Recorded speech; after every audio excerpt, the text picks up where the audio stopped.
Mafia don Atiq Ahmad की हत्या के बाद एक तरफ पुलिस उसकी पत्नी शाइस्ता परवीन की तलाश में खाक छान रही है, वहीं शाइस्ता भी पुलिस को छकाने में कोई कसर नहीं छोड़ रही।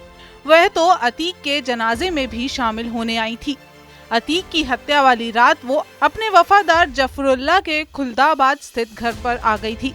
वहीं अगले दिन जनाजे में वह बुर्का पहनकर शामिल भी हुई, लेकिन ऐन वक्त पर पुलिस को भनक लगने की वजह से उसे अपने पति का अंतिम दर्शन किए बिना ही वापस लौटना पड़ा। ये खुलासा कोई और नहीं खुद जफरुल्लाह के बेटे अतीन जफर ने किया है। उसके साथ अतीक का खास शूटर और 5 लाख का इनामी बदमाश साबिर भी मौजूद था।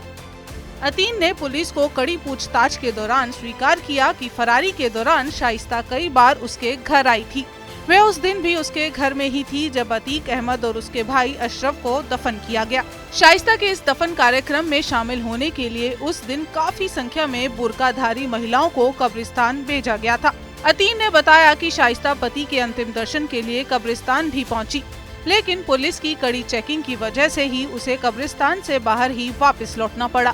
वहीं पुलिस को ये भी खबर मिल गई थी कि वो इसके घर में ठहरी है। ऐसे में पुलिस शाइस्ता की घेराबंदी करने लगी। इधर शाइस्ता को भी पुलिस की हरकत का अंदाजा हो गया। ऐसे में उसने तुरंत दफन में शामिल होने का कार्यक्रम छोड़कर प्रयागराज में ही किसी अन्य ठिकाने पर चली गयी। अतीन ने पुलिस की पूछताछ में बताया कि शाइस्ता ने अपने पति अतीक अहमद के अंतिम दर्शन के लिए बहुत बड़ा रिस्क लिया था। वे जानती थी कि पुलिस उसे पकड़ने के लिए पूरे इलाके में अपने तार बिछा रखे हैं। बावजूद इसके वो चकिया पहुंच गईं और बुर्का पहनकर अन्य महिलाओं के साथ कसारी मसारी कब्रिस्तान भी गई थी।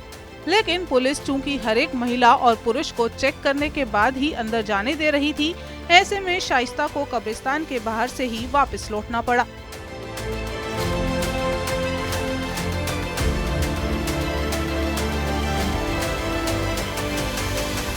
अतीन ने पुलिस की पूछताछ में बताया है कि वे असद के जिगरी दोस्त हैं। उसने असद के वास्ते ही अब तक का राज छुपा रखा था। इस मामले में पुलिस ने धूमनगंज थाने में एक नया केस दर्ज किया है। अतीन ने पुलिस की पूछताछ में ये भी बताया है कि शाइस्ता परवीन के साथ उस समय शूटर साबिर और अतीक अहमद के सुरक्षा गार्ड भी मौजूद थे। ये लोग पुलिस के आने से 5 मिनट पहले ही उसके घर से निकल गए थे।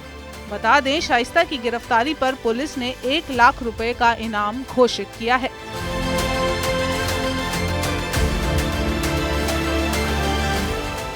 बता दें कि शाइस्ता परवीन उमेश पाल की हत्या के बाद से ही फरार है।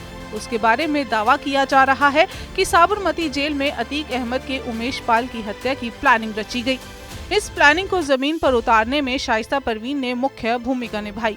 शूटरों को निर्देश देने और पैसे उपलब्ध करवाने में भूमिका आने के बाद शाइस्ता की खोज लगातार चल रही है। पुलिस की ओर से शाइस्ता परवीन को 50,000 रुपए का इनामी फरार घोषित किया गया है। वे पुलिस से लगातार बचती फिर रही हैं। हालांकि 13 अप्रैल को बेटे असद अहमद और फिर 15 अप्रैल को पति अतीक अहमद और देवर अशरफ की मौत के बाद वेल टूटने लगी थी। पति और देवर को देखने कसारी मसारी कब्रिस्तान तक भी पहुंची थी। इस दौरान पुलिस की नजरों से बचने के लिए उसने भेष बदल लिया था।